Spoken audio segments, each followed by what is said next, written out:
Meus irmãos, que alegria, que bênção é podermos adorar a Deus, ainda que dessa forma, distanciados, mas com o coração feliz. Estamos de fato exultantes diante de Deus, é o dia do Senhor, e pela tecnologia, que também é bênção de Deus, nesse sentido, podemos ter um tipo de trabalho alternativo, que possa trazer edificação à nossa vida, que possa de alguma forma, ainda que distanciados, podermos estar assim na presença de Deus. Então louvemos ao Senhor, tenhamos o coração agradecido. São tantas bênçãos que Deus nos dá e nós devemos de fato ter consciência disso, né? E os problemas, as dificuldades, os momentos de crise são os momentos mais especiais com Deus. Então não percamos também a bênção desses momentos, de perceber o cuidado, a providência de Deus como Pai zeloso na vida dos seus filhos. Assim, nesse espírito de gratidão e de adoração, abramos as nossas Bíblias no Salmo de número 110. Salmo 110. Diz assim a Escritura, Salmo de Davi: Disse o Senhor ao meu Senhor: assenta-te à minha direita, até que eu ponha os teus inimigos debaixo dos teus pés. O Senhor enviará de Sião o cetro do seu poder, dizendo: domina entre os teus inimigos. Apresentar-se-á voluntariamente o teu povo no dia do teu poder, com santos ornamentos, como o orvalho emergindo da aurora, serão os teus jovens. O Senhor jurou e não se arrependerá: tu és sacerdote para sempre, segundo a ordem de Melquisedeque. O Senhor à tua direita, no dia da sua ira, esmagará os reis. Ele julga entre as nações, enche-as de cadáveres, esmagará cabeças por toda a terra. De caminho bebe na torrente e passa de cabeça erguida.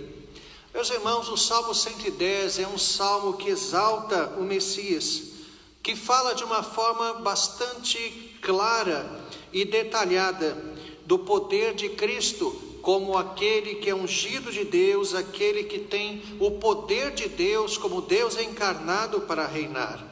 Nós vemos logo no início do Salmo: disse o Senhor ao meu Senhor, especificando o Senhor com todas as letras maiúsculas, como sendo Yahvé, o nome de Deus, e o segundo Senhor com letras minúsculas, indicando o Messias, o Adonai.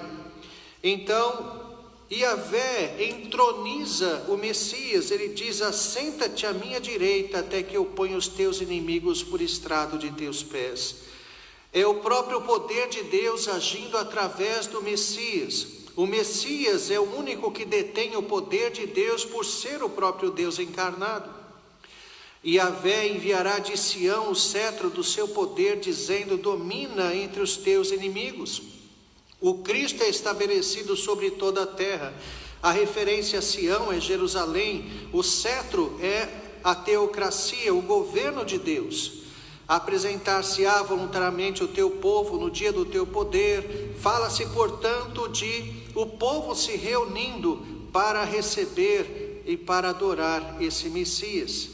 Yahvé jurou e não se arrependerá. Esse Messias é também sacerdote para sempre, segundo a ordem de Melquisedeque. Ele não está na genealogia dos levitas, ele não está regido pelo sacerdócio levita como estabelecido na lei de Moisés, mas ele é um sacerdote eterno.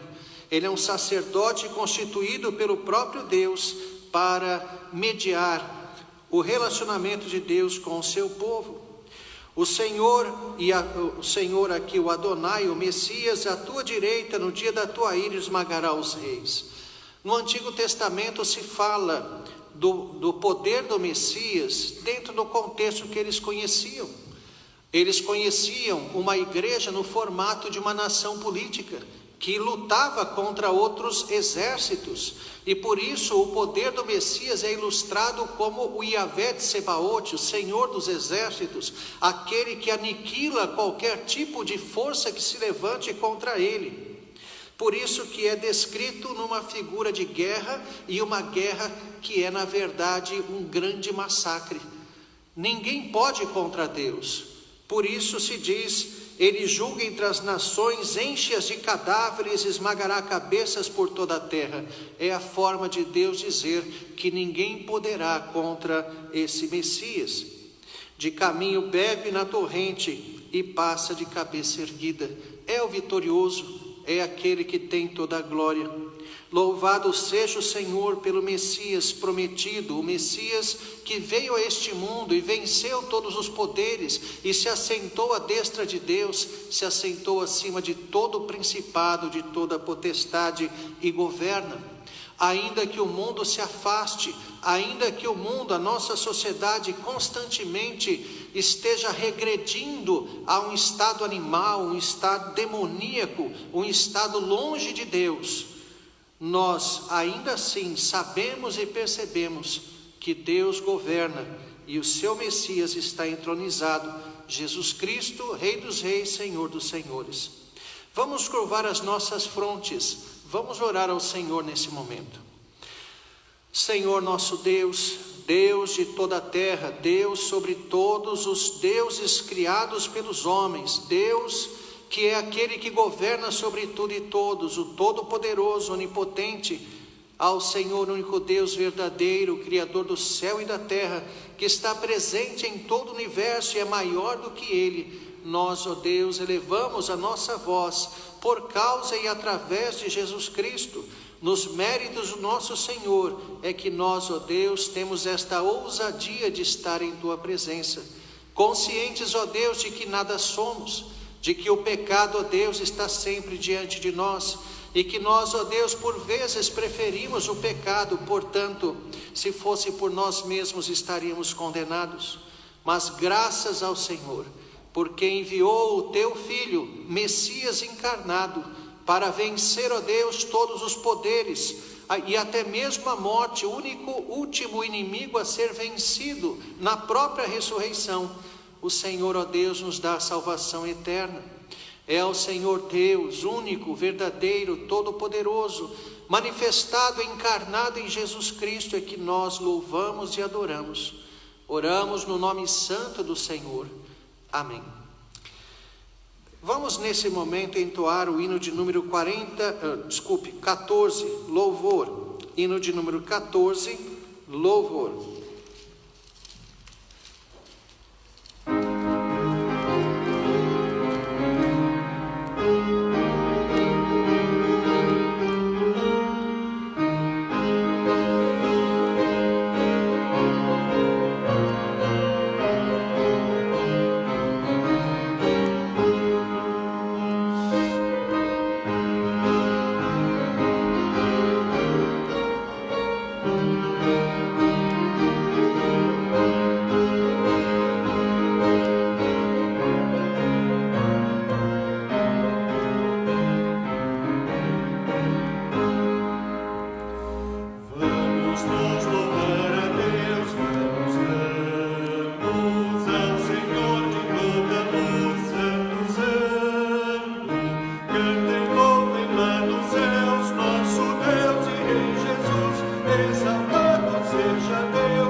Exaltado seja Deus,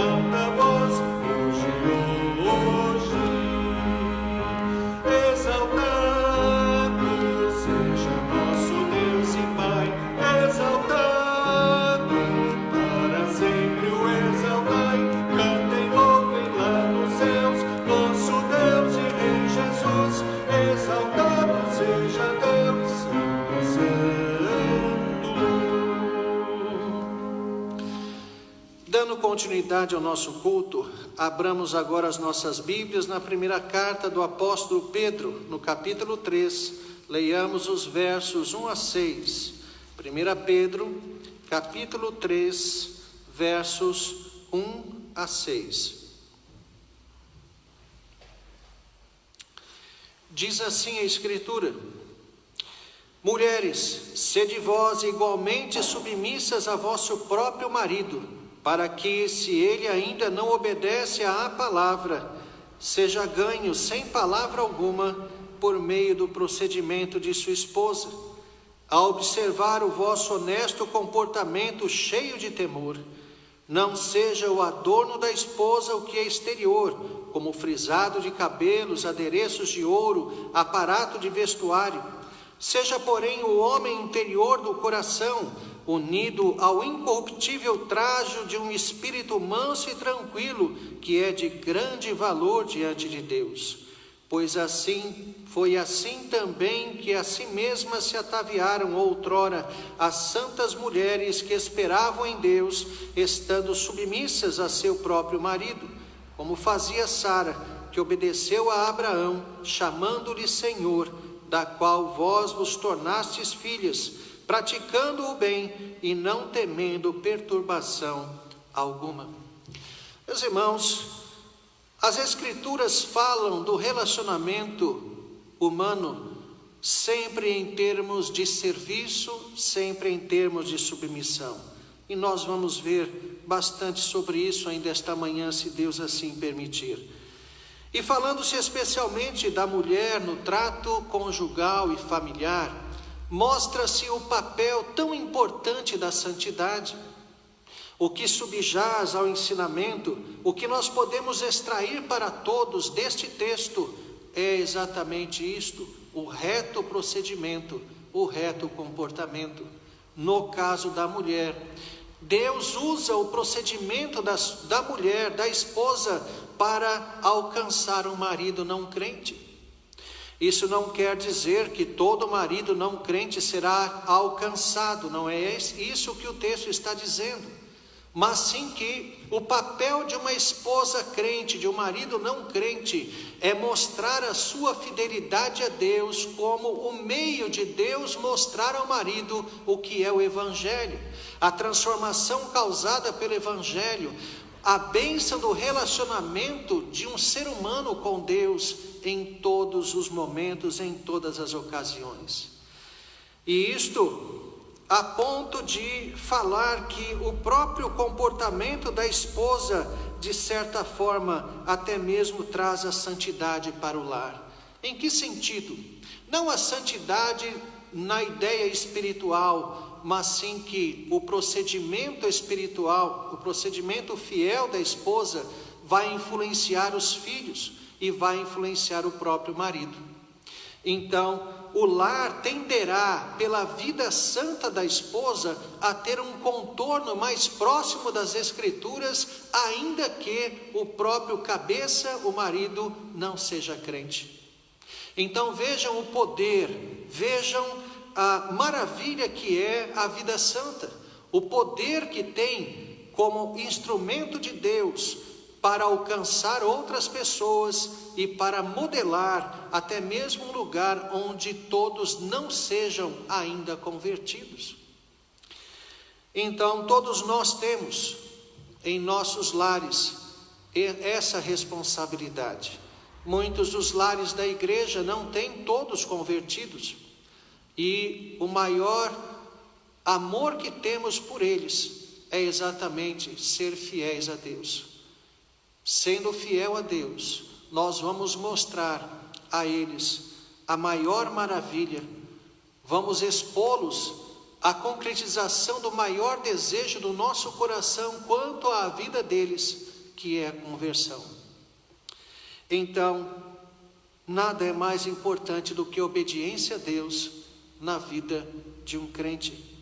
Precisamos analisar a nossa vida, precisamos medir até que ponto os nossos atos têm se harmonizado com a palavra de Deus. Quantas vezes temos permitido a nós mesmos comportamentos reprováveis. Vamos pedir perdão a Deus. Vamos pedir que Ele mais uma vez nos limpe e nos renove na fidelidade, no desejo pela vida santa. Oremos. Senhor nosso Deus, seria completamente inútil de nossa parte tentar esconder qualquer pecado. O Senhor conhece, ó Deus, todos os nossos pensamentos, todos os nossos desejos, conhece todos os nossos atos. O Senhor, ó Deus, sabe até mesmo da nossa vontade antes que ela surja. Ó Deus, pedimos perdão por tudo que nós desejamos, por tudo que nós fizemos, por tudo que nós falamos, que não foi do teu agrado, não foi conforme a tua palavra. E também pedimos perdão por tudo aquilo que deveríamos ter feito conforme a tua palavra e não fizemos. Ó Deus, os pecados se multiplicam e se amontoam sobre os nossos ombros, mas graças a Deus que podemos e devemos recorrer a Ti diariamente para renovar o senso do perdão que temos em Jesus Cristo. E assim, ó Deus, confessar o nosso pecado, a nossa culpa, e aliviar-nos o nosso coração de tais coisas, para que, humilhados na Tua presença, não confiemos em nós mesmos, em nossa própria força, mas radicados em Ti e no Teu Santo Espírito, busquemos humildemente viver a Tua palavra e para o Senhor, nunca para nós mesmos. Viver para a Tua glória, não buscando, ó Deus, a concretização das coisas que nos agradam e nos engrandecem. Perdoa, portanto, os nossos pecados, nós Te rogamos. Oramos no nome santo do Senhor Jesus. Amém. Entoemos o hino de número 225, dedicação pessoal. Quando nós nos reunimos como igreja, é o momento de nós dizimarmos e ofertarmos. Nesse momento, lembro os irmãos dessa necessidade. A igreja continua tendo as suas obrigações para com causas locais, também missões, manutenção, tudo. Então, a vida do crente também se expressa na fidelidade aos dízimos, nos dízimos. Vamos lembrar disso. Vamos entoar o hino de número 225, dedicação pessoal.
Nesse momento nós vamos orar agradecendo os dízimos e ofertas que têm sido depositados nas contas da igreja, pedir que Deus continue a dar o sustento aos crentes, aos seus filhos de forma especial, sabemos que o Senhor cuida, e nessa época de coronavírus também temos visto o impacto social, não apenas o impacto na saúde, mas o impacto social, trazendo desemprego, trazendo dificuldades de sustento. Precisamos nos lembrar também de orar por essas pessoas e ajudá-los. Precisamos agradecer a Deus, portanto, o sustento que Ele tem nos dado, porque isso não é garantia nossa, isso não pode ser garantido por nós. Às vezes nós temos tanta segurança no nosso próprio trabalho e achamos que nós somos os nossos provedores, até que chegue uma situação que nós percebemos que nada podemos. E essa é uma dessas situações. Então oremos agradecendo a Deus também os nossos empregos, o sustento que Deus tem nos dado. Vamos orar pelos enfermos, aqueles que têm sido atingidos pelo coronavírus. Nosso irmão diácono Felipe foi diagnosticado com coronavírus. Vamos orar por ele. Vamos orar por outros que estão expostos também. Todos nós estamos, mas especialmente os que estão envolvidos com saúde estão mais expostos. Pedir que Deus tenha misericórdia desses nossos irmãos. Orar pela melhoria, aliás, agradecer, a cirurgia da nossa irmã Juliana, que era membro lá de Americanópolis, fez a cirurgia, extraiu o tumor e está bem, graças a Deus. Vamos pedir que Deus continue a restabelecê-la. Os demais enfermos da igreja, de forma geral, pedir que o Senhor guarde, dê saúde, sustento, paz no coração. Vamos orar também pelas missões e os missionários. Temos sabido que até em função da pandemia, a arrecadação de igrejas tem caído. Irmãos, alguns demitidos, não conseguem mais manter as suas ofertas. Aliado a isso, aliás, somando-se a isso, tem a própria questão da alta do dólar. Então, o sustento dos missionários está cada vez mais comprometido. Precisamos orar por eles e precisamos continuar contribuindo, mesmo que sacrificando algumas coisas, porque eles estão lá no fronte, estão longe de casa, longe da própria cultura, na maioria dos casos. Precisamos estar com eles em oração e fazendo a nossa parte. Vamos orar também pelos perseguidos. Muitos irmãos nossos são perseguidos, não apenas nas perseguições discretas que temos sofrido, mas perseguições violentas. A China está se levantando cada vez mais contra o Evangelho, proibiu a veiculação de qualquer programa, culto midiático e também a importação de Bíblias. Então, temos visto que, curiosamente, a China, tendo um dos seus símbolos como o dragão, ser usada pelo dragão de fato. Pedir que Deus tenha misericórdia daqueles que são perseguidos. Vamos orar também pelo nosso país, Temos visto aí no nosso governo uma queda de braço, um cabo de guerra, e que da parte de muitos, sem dúvida alguma, o que os motiva são apenas interesses pessoais, o que nos deixa ainda mais entristecidos. Ao invés de lutarem juntos pela causa do povo, vendo a questão da saúde sim, mas também os impactos sociais, não é possível não ver isso. O bom líder não é aquele que vê apenas o problema, mas também as consequências, os desdobramentos, os resultados. Tudo tem que ser considerado. Então, se houvesse sabedoria nos três poderes, eles caminhariam juntos nessa direção. Mas o maior interesse deles é político, é o próprio umbigo. Então precisamos pedir a Deus que faça a sua mão ser sentida nesses três poderes e em todos os escalões. Pedir que Deus haja para que o nosso país tenha uma solução desse problema. E vamos orar também pela Igreja Presbiteriana do Brasil, que ela seja luz nesse momento, que haja fidelidade, compromisso. Como já dissemos, é exatamente nos momentos de crise que nós vemos as maiores bênçãos. mas isso mediante a fidelidade. A infidelidade é a tentativa do homem de fazer a sua própria vontade, e diante de problemas, às vezes até mesmo os crentes querem resolver do seu próprio jeito. Isso é infidelidade. Precisamos crer no Senhor e fazer aquilo que Ele nos ordena, simples assim, não importando o resultado é Deus quem faz. Vamos curvar as nossas frontes, vamos nos dirigir a Deus em oração. Senhor nosso Deus, Pai amado, Deus de amor, de bondade, de misericórdia, de justiça, de retidão, perfeito, Pai das luzes, ao Senhor Deus Todo-Poderoso, único e verdadeiro, alçamos a nossa voz por meio de Jesus Cristo, para, ó Deus, agradecer-lhe primeiramente pela dádiva do suprimento, pelo fato, ó Deus, do Senhor ter nos dado emprego, ter nos dado sustento, que nós, ó Deus, valorizemos extremamente nesse momento de crise, essa bênção que é o meio do nosso sustento. Às vezes confiamos demais na força do nosso braço, achando que nós podemos, ó Deus, planejar as coisas e garantir o nosso sustento, mas é o Senhor quem nos dá. O coração do homem pode fazer planos, mas a resposta certa dos lábios vem do Senhor. Ajuda-nos, portanto, ó Deus, a enxergar isso e a viver na mais completa dependência de Ti, não importa se estamos abastados ou vivendo em carestia. Pedimos, ó Deus, que o Senhor abençoe, portanto, os nossos irmãos que já têm padecido com a falta do sustento, que haja paz no coração, que haja, ó Deus, a segurança daqueles que sabem que o Senhor está no controle de tudo e que o Senhor não deixará faltar o pão na mesa dos seus filhos. Abençoa, sim, ó Deus. Nós louvamos e agradecemos o Senhor pelos dízimos e ofertas e pelo meio do sustento que o Senhor nos dá. Também, ó Deus, pedimos em favor dos enfermos, aqueles, ó Deus, que têm enfrentado o coronavírus, tem misericórdia deles. Fica com o nosso irmão diácono Felipe, que ele, ó Deus, possa ser restabelecido o mais rápido possível. Fica com sua esposa também, ó Deus, que possivelmente, se já não foi, será também contaminada. Abençoa, Deus, todos aqueles que estão sendo expostos ao coronavírus, especialmente aqueles que trabalham na saúde pública. Tem misericórdia, ó Deus. Pedimos que o Senhor dê a restauração da saúde, que estejam sempre em paz na Tua presença. Te agradecemos, ó Deus, pela cirurgia da nossa irmã Juliana, que foi muito bem sucedida, e pedimos, ó Deus, que ela possa se restabelecer completamente. Também, ó Deus, pedimos pelos demais enfermos da igreja, que a Tua boa mão, ó Deus, esteja com eles, e que eles também, ó Deus, estejam assim em paz na Tua presença.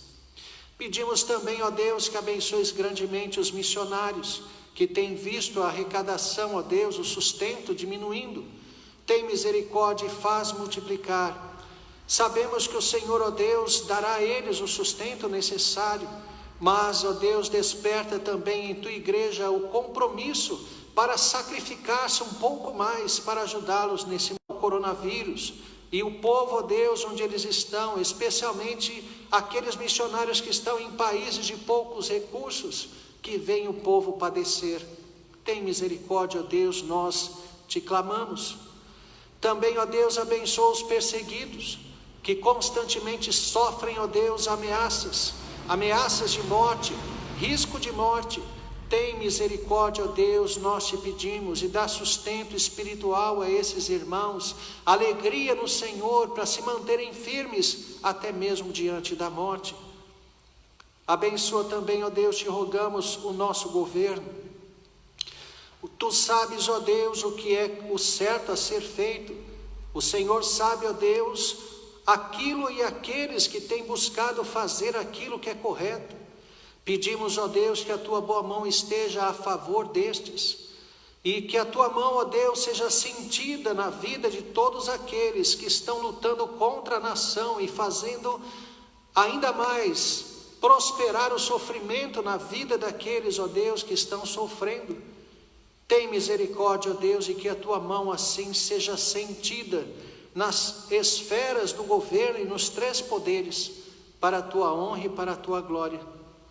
Também pedimos a tua bênção, ó Deus, para o reverendo Roberto Brasileiro, sua família e a mesa do Supremo Concílio da Igreja Presbiteriana do Brasil, que essa denominação seja luz nesse momento e que as igrejas, ó Deus, sejam fiéis, fugindo, ó Deus, da mera comodidade, mas procurando fazer o máximo para o Senhor, como tem que ser em todos os momentos.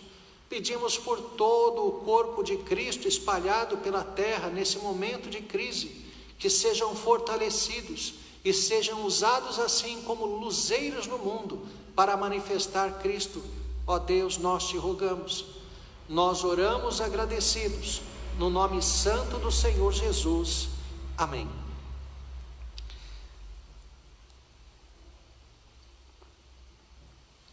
Dando continuidade, meus irmãos, para a nossa edificação, abramos as nossas Bíblias na carta de Paulo à igreja de Éfeso, no capítulo 5. Leiamos o verso de número 23. Efésios, capítulo 5, verso de número 23.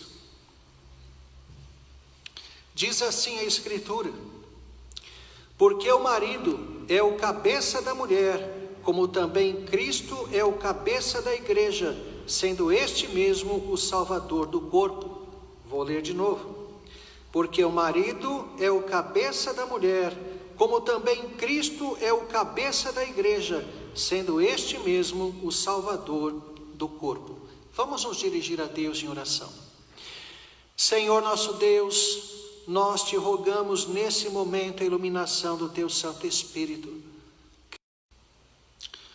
Meus irmãos, tivemos um problema técnico, então, continuando, estávamos dizendo que o apóstolo Paulo, ele progride na sua argumentação em relação àquilo que podemos chamar de esferas de submissão, que nós encontramos no caso do apóstolo Paulo, indicando especialmente o lar. No caso, temos o ensinamento tópico, temos a asserção quanto à submissão da mulher ao marido, e isto nós vimos no verso anterior. O mesmo princípio, ele rege o relacionamento de toda a igreja, dentro e fora dos trabalhos normais, dentro e fora dos trabalhos de culto, de reuniões, vamos dizer, regulares da igreja. E esse princípio específico é a sujeição, a submissão de uns para com os outros. Vimos que isso não é apenas uma sujeição entre seres humanos. Vimos que isso não significa se submeter simplesmente a outro como você. Mas toda submissão é sujeição, toda submissão é obediência, e todos só devem obediência à autoridade de Deus. Toda autoridade exercida entre os homens podem ser chamadas de autoridades emprestadas. É a autoridade de Deus. Assim é que todas as esferas de sujeição, os relacionamentos de obediência devem ser entendidos. Não se trata de se submeter a seres humanos, mas nessas hierarquias nós estamos nos submetendo exatamente a Deus.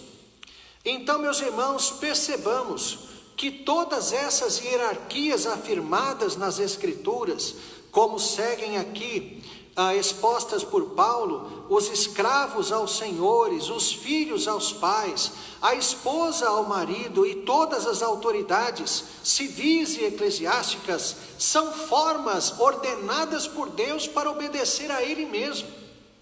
Foi o próprio Senhor quem estabeleceu tais hierarquias que devem, por isso, ser obedecidas, ser respeitadas. Mas diferente, o poder não é dado para que a pessoa faça o que quiser com ele. Quando nós olhamos para o nosso quadro político, nitidamente a impressão que nos dá é que aquele que assume o cargo, assume para fazer para ele o que ele quiser. Nenhum ser humano recebe autoridade conferida por Deus para incrementar a sua própria vontade. Nenhum ser humano recebe a autoridade emprestada de Deus, concedida pelo Senhor, para concretizar os seus próprios projetos de vida. Em todas as esferas de autoridade, meus irmãos, há apenas uma vontade a ser buscada, há apenas uma vontade afirmada e concretizada, que é a vontade de Deus. A obediência do servo ao seu Senhor, do filho aos seus pais, da esposa ao marido, do crente às lideranças eclesiásticas, do cidadão ao Estado, deve ser, antes de mais nada, como nós temos afirmado, obediência a Deus. Assim, é importante reparar que não se trata de obediência cega, não é uma obediência fanática, algo que é imposto e que eu faço, não importando se eu entendo ou não aquilo que estou fazendo. É obediência toda consciente, é obediência deliberada. Eu sei porque estou fazendo. Não significa então obediência pela mera imposição. Não é apenas o ter que obedecer, portanto, por estar hierarquicamente em posição inferior a outra pessoa. Mas essa obediência significa reconhecer a vontade de Deus e por isso obedecer. Reconhecer a vontade de Deus naquele que está hierarquicamente acima de mim e assim obedecer. Notem, meus irmãos, isso é muito importante. Nós temos que compreender essa verdade. Ter autoridade conferida por Deus não implica necessariamente que aquele que a recebe, aquele que a exerce, vai refletir sempre a vontade de Deus. Por isso é que tem que haver uma obediência consciente. Daí a necessidade de nós pensarmos e avaliarmos se aquilo que está colocado, se o caminho proposto é um caminho compatível com a vontade de Deus, porque eu estou obedecendo a Deus e não a uma mera pessoa. Todos, o servo, o filho, o crente, a esposa, o cidadão, só obedecerão se aquilo que lhes for colocado para fazer seja então compatível claramente com o que se vê nas Escrituras, na palavra de Deus. A obediência, portanto, jamais pode ser cega. Obediência cega, às vezes, é até mesmo buscada, porque ela nada mais é do que uma comodidade covarde. Nenhum homem está acima de Deus e jamais pode ser obedecido naquilo que não se harmoniza à verdade revelada do Senhor nas Escrituras. Nós vemos, por exemplo, no julgamento de Nuremberg dos nazistas, quantos daqueles queriam se desculpar por fazer tamanhas monstruosidades, simplesmente com a ideia: eu estava cumprindo ordens.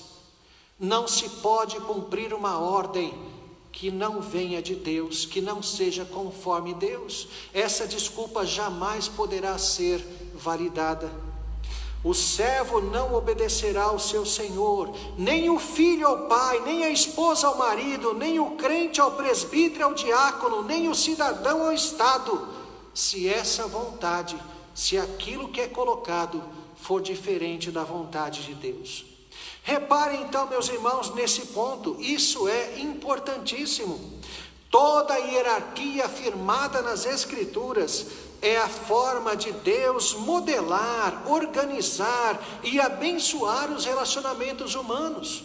É necessário que haja uma forma, é necessário que haja uma hierarquia. No mundo perfeito, conforme a criação original de Deus, o conceito de hierarquia não fazia sentido, pois todos naturalmente ocupavam o seu lugar, a sua posição, conforme estabelecido pelo próprio Criador no ato da criação. Em outras palavras, não havia disputa, não havia ambições, não havia pecado. Ninguém desejava ser maior do que o outro, e por outro lado, ninguém achava ser vergonhoso ou inferior obedecer a alguém. Toda vontade era aprovada. Todo ato refletia especificamente a vontade do Senhor. Todos assim tinham, por assim dizer, na linguagem paulina, a mente de Cristo. Todos estavam ligados perfeitamente à mesma mente divina e refletiam essa mente em tudo aquilo que faziam. Perfeitamente. Afirmar, portanto, hierarquias em um mundo perfeito é desnecessário. Pode-se até mesmo se referir a ela, mas sua afirmação, como se fosse uma imposição, não faz sentido. É o estado natural deles, a essência, por assim dizer, da vida no paraíso de Deus.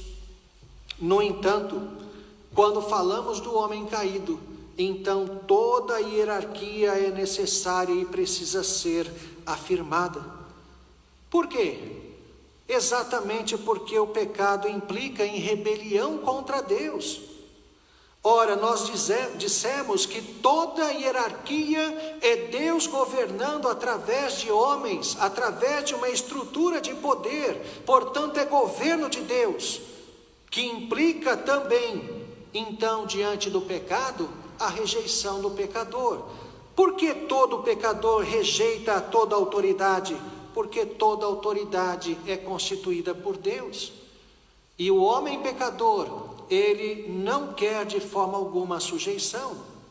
Reparemos ainda, meus irmãos, que todo relacionamento humano, por causa do pecado, necessita ser ordenado, então precisa ser hierarquizado. A hierarquia, a escala de obediência é uma necessidade para o mundo caído. E isso por causa do pecado, porque o homem não está disposto naturalmente a fazer o que ele precisa. Então é necessário haver uma hierarquia de poder. Isso é bênção de Deus. Meus irmãos, é algo muito importante então de entender. É muito importante tocarmos em um ponto que já foi tratado na exposição do verso anterior. Tomando o princípio geral que rege todas as esferas de submissão, que nós até mesmo já nos referimos, que iniciam aí com a submissão da mulher ao marido, são a aplicação tópica, a aplicação específica e particular do que está afirmado no verso 21, que nós já expusemos, sujeitando-vos uns aos outros no temor de Cristo.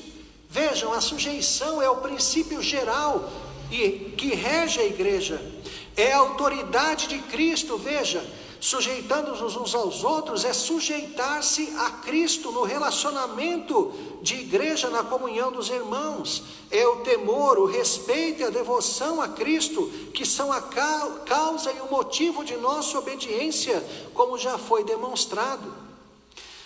A obediência não é a homens, mas a Deus, em última análise, acima de tudo. Mas reparem, todos nós somos colocados em relação de subserviência no relacionamento comum entre os crentes.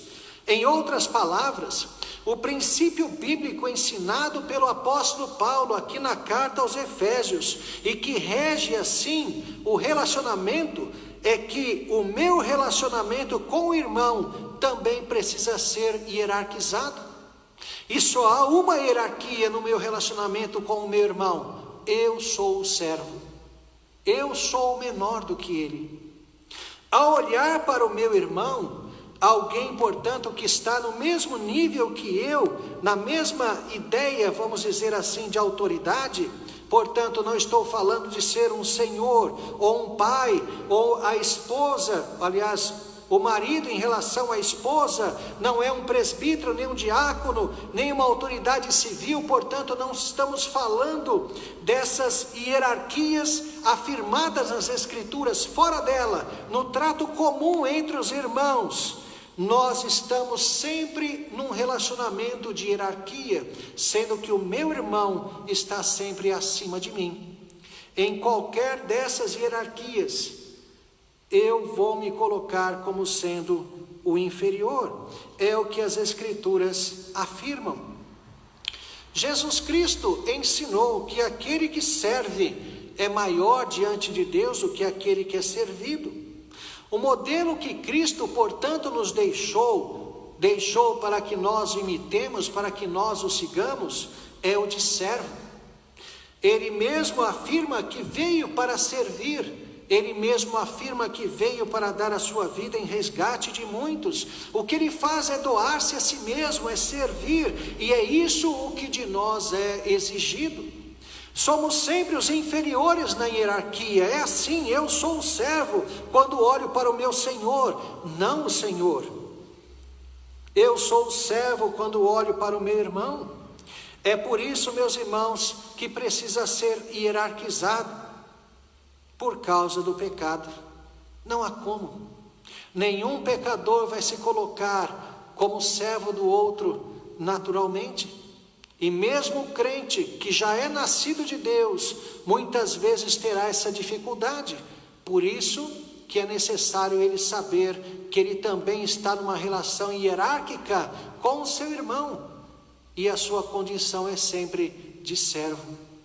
O diabo ofereceu a Eva a oportunidade de ser Deus para si mesma, um upgrade ontológico, uma transformação do próprio ser, passar de criatura para um ser que vive por si mesmo, para um ser que tem o poder de garantir a sua própria existência, que não dependa de ninguém, por isso pode ser também a sua própria lei. O ser humano então foi iludido. O ser humano jamais alcançou esse patamar ontológico. Deus é único. Então vejam, o ser humano quer agir como um Deus, mas sem ter as capacidades de ser um Deus. Esse é o abismo, esse é o desespero, essas são as trevas essenciais da vida de um ímpio. É uma frustração ontológica, agir como Deus, sem ter condições para isso. Lembre-se, portanto, não há relacionamento sem hierarquia. Há aquelas que são estabelecidas e que regem, digamos, de forma oficial os nossos relacionamentos em casa, na igreja e em relação ao Estado. Mas há uma hierarquia ampla e geral que sempre me coloca como servo diante do meu próximo, colocando-me assim na necessidade de servi-lo, na necessidade de obedecer em tudo o que for correspondente à lei de Cristo. Na esfera doméstica, então, diz o apóstolo Paulo, a mulher está nesta condição diante do marido. Entendamos aqui, meus irmãos, um princípio que nos ajuda a entender essa afirmação de hierarquia, e esse princípio é exatamente a liderança. Geralmente pensa-se o princípio da submissão, quando a própria mulher pensa em submissão, ela pensa apenas no aspecto de sujeição, no aspecto de obediência, no serviço, o que é um princípio geral que nós já destacamos. Mas reparem, quando se estabelecem as hierarquias, que nós chamamos há pouco dessas hierarquias oficiais, é por necessidade de liderança. Essas hierarquias são colocadas porque na sociedade humana caída é importantíssimo haver uma estrutura de liderança. Trata-se de lugares de autoridade ocupados por pessoas que foram estabelecidas por Deus para governar aquela esfera de relacionamento. Assim, o marido, os pais, os senhores, os presbíteros e diáconos, os governadores do governo civil, foram colocados pelo próprio Deus nessa condição, neste lugar de autoridade, com o único objetivo de organizar e liderar, estruturar e guiar aquele nível de relacionamento que lhe compete. Vejam que é mais do que obediência servil, é mais do que isso. Não é só isso que rege os nossos relacionamentos. É fazer, meus irmãos, a nossa parte na hierarquia que todos nós estamos colocados, auxiliando sempre aquele que foi estabelecido por Deus acima de mim na liderança. Ao invés de tentar competir ou impor a minha vontade, eu devo trabalhar para ajudá-lo, ajudar sempre aquele que está acima de mim. Falando-se da esposa, é exatamente esse, explicitamente esse, o seu papel em relação ao marido. É nisso, meus irmãos, que se descreve a obediência da mulher. É a obediência em auxiliar, em apoiar a liderança do marido. Como falamos na exposição do verso anterior, não há divisão de liderança. Hoje, por causa do feminismo, quer-se colocar a mulher sentada no mesmo trono que o homem, sentada como que no colo do marido, para que ambos estejam então governando a casa. Não é isso. Não é governo conjunto, ou mesmo dividido. A afirmação bíblica é: o marido é o cabeça da mulher. Ponto. Essa é a afirmação, esse é o ensinamento. Ele, o marido, é aquele que dirige e governa a mulher e o lar na estrutura conjugal. É assim que está nas Escrituras. A figura de cabeça deve ser bem entendida. Reparem que ela é emprestada do relacionamento de Cristo com a igreja. Paulo usa a ideia de corpo de Cristo, sendo Cristo o cabeça, para explicar o que é a igreja. Mas então ele empresta essa ideia da igreja para se aplicar ao casamento nesse momento. Veja, não é originária, portanto, do relacionamento conjugal. É o empréstimo que Paulo está fazendo para aplicar ao relacionamento conjugal. Agora, a questão é: por que Paulo faz isso? Por que Paulo se sente à vontade para tomar essa figura e usá-la no relacionamento conjugal? Exatamente, meus irmãos, porque a igreja é referida nas Escrituras como a noiva do Cordeiro. A nossa eternidade com Cristo é, portanto, a vida do casamento entre Cristo e a sua igreja. Então, Paulo, quando ele entende isso, exatamente a figura de que Cristo e a igreja é o noivo e a noiva, e que na consumação é o casamento eterno, então ele percebe a enorme convergência dos dois relacionamentos. Nossa eternidade após a ressurreição final é assim descrito como um eterno e bem-aventurado casamento. Cumpre-se na experiência da igreja aquela frase dita de forma tão romântica e até mesmo utópica quando se fala dos relacionamentos humanos: e foram felizes para sempre. Isso se cumprirá no casamento de Cristo com sua igreja. As Escrituras afirmam, meus irmãos, exatamente isso quanto às bodas do Cordeiro. É por isso que o apóstolo Paulo, então, pode transitar entre os dois relacionamentos. O homem como cabeça da mulher, tomando a mesma ideia de Cristo como cabeça da igreja, porque o casamento homem e mulher é também o casamento Cristo-igreja, são paralelos. Ora, nós como a esposa de Cristo, não dizemos a ele o que ele tem que fazer. Nós, como esposa de Cristo, não impomos a ele a nossa vontade. Não queremos manipulá-lo. Mas será mesmo? Será que como igreja nós não tentamos fazer isso? Reparem como essas duas experiências da nossa submissão a Cristo e da submissão da esposa ao marido se sobrepõem e se identificam a ponto de Paulo precisar fazer uma diferenciação quando especifica falar de um desses relacionamentos. Falando de ambos os conceitos, é então necessário deixar claro quando se afirma a respeito de um só, para que se saiba de quem está se falando. Reparem que é isso que Paulo faz no verso 32. Grande é esse mistério, mas eu me refiro a Cristo e sua igreja. Porque quando se diz grande é esse mistério, de quem ele está falando? Do relacionamento do homem com a sua esposa? Ou do relacionamento de Cristo com a igreja? O relacionamento do homem e da mulher é descrito por Salomão, lá no final de Provérbios, como coisas que não se podem entender. O caminho da cobra na penha, a águia voando no céu, o navio no meio do mar e o caminho do homem como a donzela. 3 coisas que são grandes e que eu não entendo, para mostrar a perplexidade, para mostrar o quanto existe de misterioso mesmo no relacionamento conjugal. Portanto, estas coisas se misturam, mas quando Paulo vai falar da igreja, como as coisas são tão pareadas, o casamento e o nosso relacionamento com Cristo, ele tem que então especificar. Isso eu digo a respeito de Cristo e sua igreja.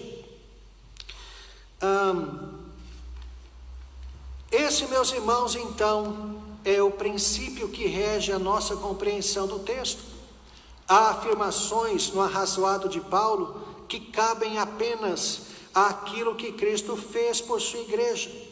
É o que vemos na segunda parte do verso que estamos expondo. Vejam, sendo este mesmo o Salvador do corpo. Certamente, o apóstolo tem em mente a obra de redenção que foi operada por Cristo. E quanto a isso, obviamente, a figura masculina não se aplica. Na figura redentiva, o homem de nenhuma forma, de nenhuma medida, salva a sua esposa. Não é esse o sentido. Apenas Jesus é o Salvador.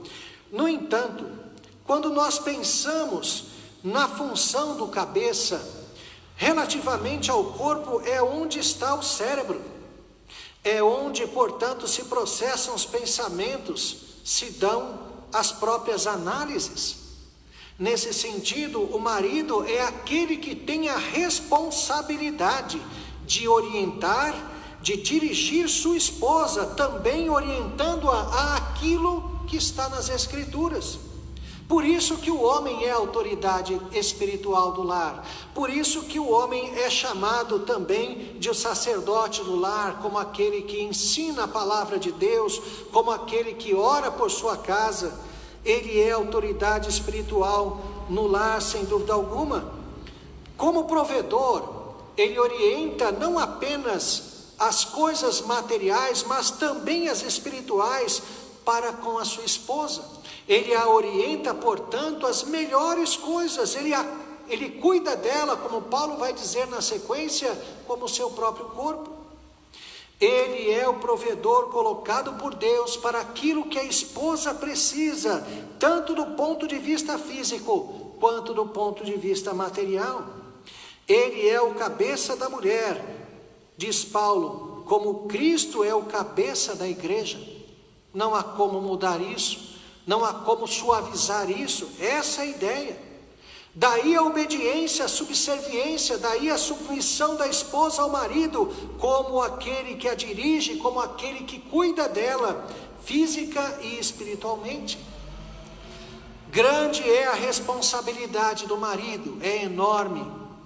Por isso, o Senhor providenciou alguém para ajudá-lo. Providenciou alguém para facilitar, para ajudá-lo nessa liderança da casa que é tão difícil. Alguém que facilite o seu governo, estimulando, dando opiniões sábias, apoiando em tudo que é vontade de Deus. Esse é o papel de uma esposa cristã.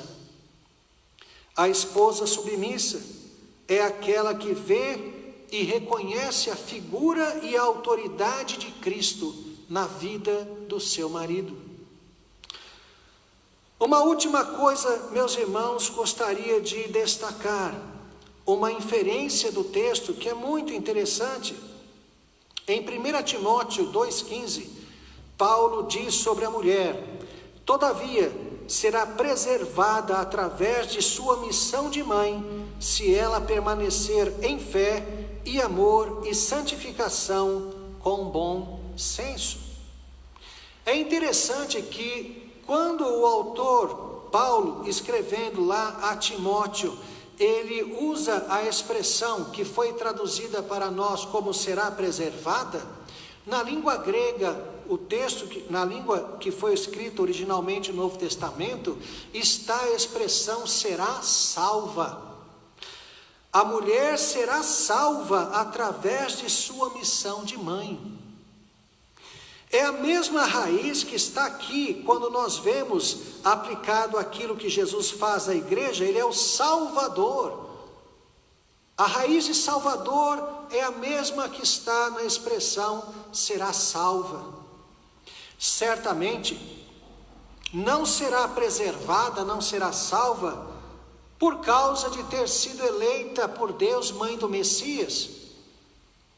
Não é por isso que a mulher será salva, porque Deus a colocou como meio de trazer o Salvador ao mundo. Não é essa a melhor interpretação. Bem como não será salva porque tem a capacidade de dar à luz. Também não é a melhor interpretação. Mas certamente mostra que a mulher que é salva, ela mostra no seu procedimento, no seu modo de proceder, a retidão, a piedade, como mãe cristã de seus filhos. Ela é um luzeiro dentro de sua casa, sendo fiel a Deus, sendo submissa ao seu marido, assim trabalhando para a construção do seu lar. Nesse sentido, meus irmãos, entende-se que a mulher tem esse papel e se estende aos filhos esse cuidado, esse governo. Assim o homem conta com o apoio da sua esposa, conta com o serviço dela, em fortalecer a liderança paterna diante dos filhos. A função de mãe de uma mulher salva deve estar assim destacada. Isso vai na contramão do feminismo, na contramão da igualdade, entre aspas, que se diz hoje, quando se vê o papel da mulher como auxiliar o homem como algo vexatório, o papel da mulher como dona de casa, ao cuidar de filhos, como algo retrógrado. Nas Escrituras, não há papel mais importante de uma mulher do que ser esposa e mãe. Nada maior. E, consequentemente, nada mais abençoador. Uma mulher pode alcançar, na sociedade de hoje, cargos de destaque. Pode ser a presidente de uma multinacional. Mas toda essa alegria e essa satisfação jamais compensará o fato de ela não ter uma família e não ser uma esposa devotada. Ela nunca experimentará a felicidade que se tem ao viver especificamente o papel que Deus constituiu para uma mulher. Ela pode trabalhar, mas jamais deve fazer isto a sua ênfase.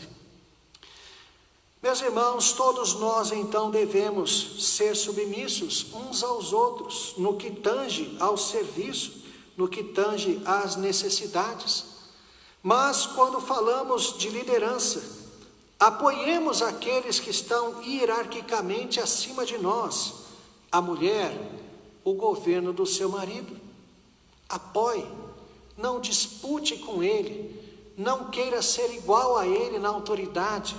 Esteja onde Deus te constituiu e o ajude.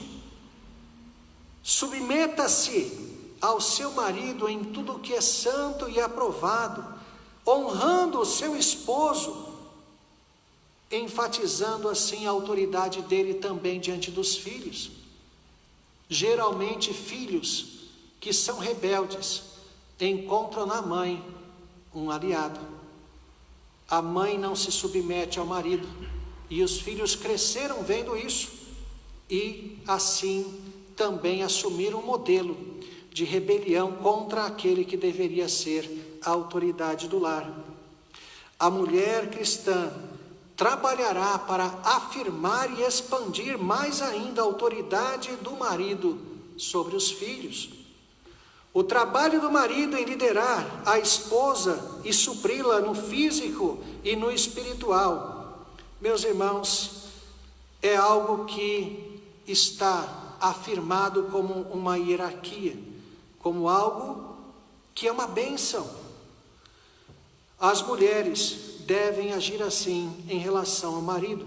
Agora vejam, nem tudo que o marido faz é santo.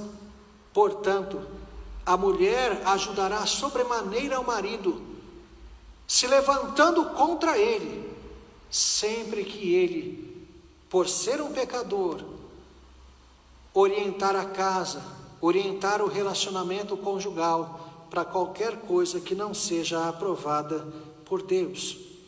Então resistam ao pecado do marido. É uma das formas que vocês, mulheres cristãs, têm de ajudá-lo. A mulher sábia edifica a sua casa, mas a insensata com as próprias forças a derruba.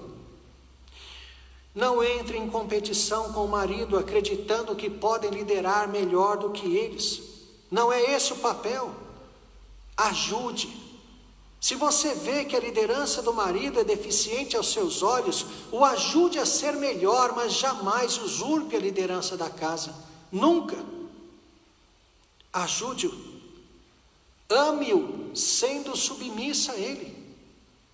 Se o fizer, mostrará que ama a Deus acima de tudo, e sua casa, seus filhos, serão verdadeiramente bem-aventurados, serão abençoados. O papel da esposa na família cristã é extremamente importante, mas não pode haver em um lar duas cabeças, é uma só. E o papel da esposa é ajudar o marido, ajudar a liderança do marido, dedicar-se a isso, ser-lhe fiel, ser-lhe submissa, em tudo aquilo que corresponde à vontade de Deus. Que o Senhor nos abençoe grande e ricamente. Amém. Meus irmãos, vamos entoar o hino de número 42, o grande amor de Deus. Vamos cantar esse amor de Deus, que também se reflete em todas as estruturas, todas as hierarquias que o próprio Deus estabeleceu para que nós vivêssemos.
Exultai, exultai, vinde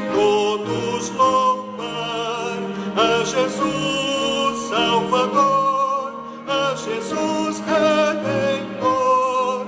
A Deus demos glória, porquanto do céu seu Filho bendito por nós todos deu.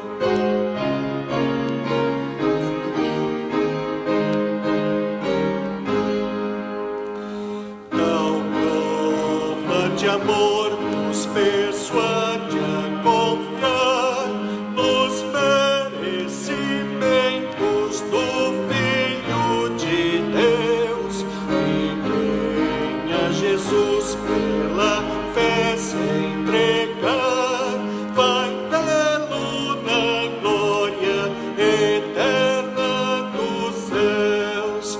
Exultai, exultai, vinde todos louvar a Jesus Salvador, a Jesus Redentor. A Deus demos glória, porquanto do céu seu Filho bendito por nós todos deu. Meus irmãos, nós vamos nos dirigir a Deus numa oração, recebermos a bênção apostólica, assim nosso culto estará encerrado.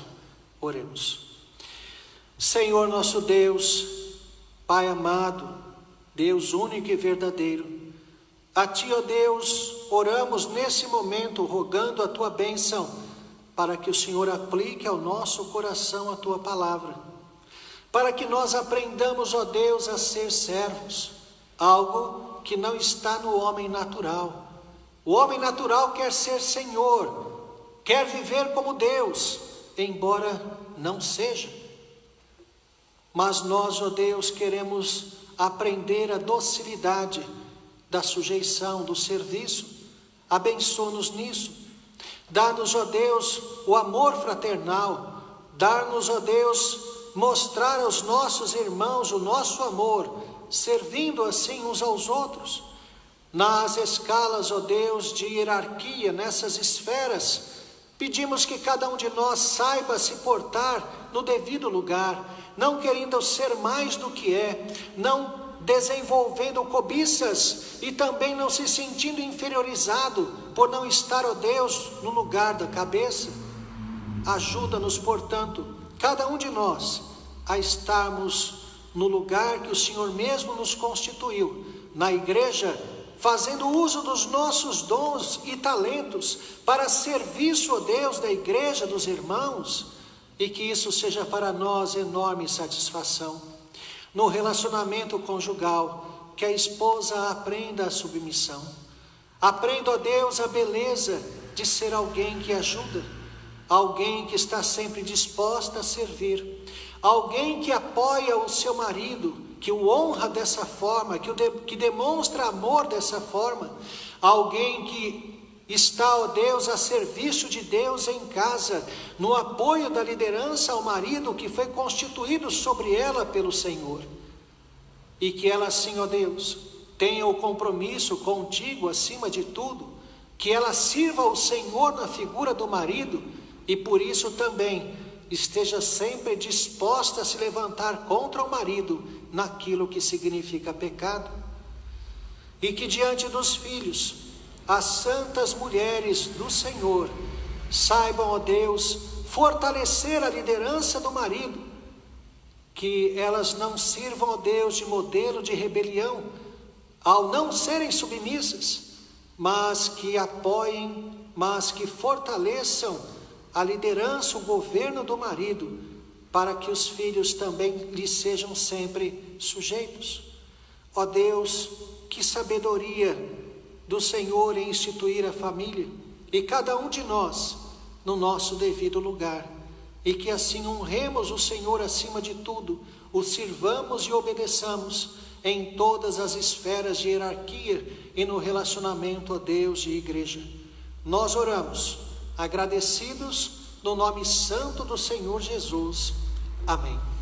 Que a graça do nosso Senhor e Salvador Jesus Cristo, o amor de Deus, o nosso eterno e todo-poderoso Pai, o ensino, as consolações e o poder do Espírito Santo de Deus estejam, meus irmãos, convosco, sobre toda a igreja de Deus na face da terra, hoje e para todo sempre. Amém.